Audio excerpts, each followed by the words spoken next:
се може. По сите протоколи. Огнен Антов вечерва веројатно човекот до кој што најтешко се стигнува. Се обидував да те најдам пред премиера и таман се договоривме, ќе се договориме за интервју, доаѓа некој гостин, мораш да го пречекаш.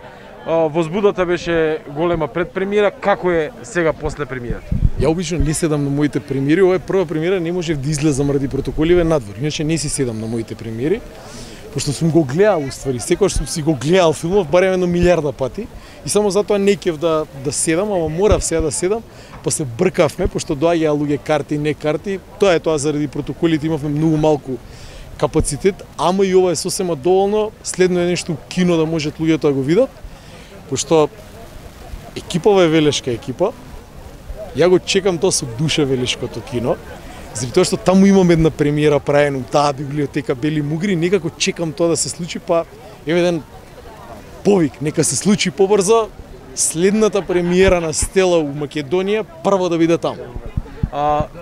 Беше неколку пати одложувана премиерата, требаше да се случи во март, меѓутоа и вие не ни помислувавте дека може да се случи една ваква премиера на отворено, која еве морам да ви признам дека беше супер. Во одлична атмосфера помина, а според она што можев да го видам од реакциите на луѓето, им се допадна филмот. Што мислиш? Немавме идеја. Значи буквално немавме идеја дека воопшто ќе се случи премиера. Како почна и како ни се случи тој фамозен локдаун и не затворија без идеја дека нешто ќе тргне.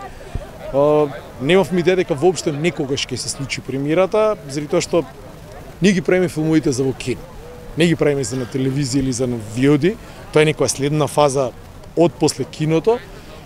И кога се деси стопирањето на таа премиера и затварањето на киносалите, некако се разочаравме дека тоа воопшто никогаш нема се деси.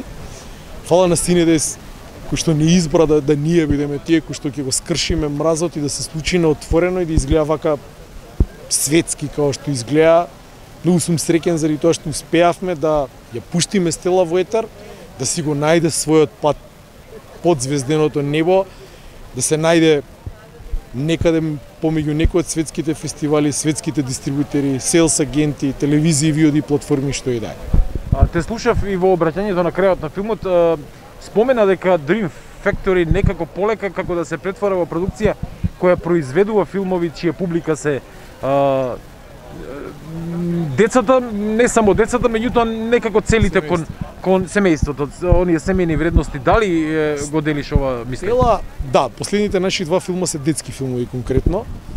Значи Ловци на вештарки и Стела се такви филмови. Целта ни беше некако лека по лека да ги пренесеме пораките за вистинските семејни вредности кои што некако згасна.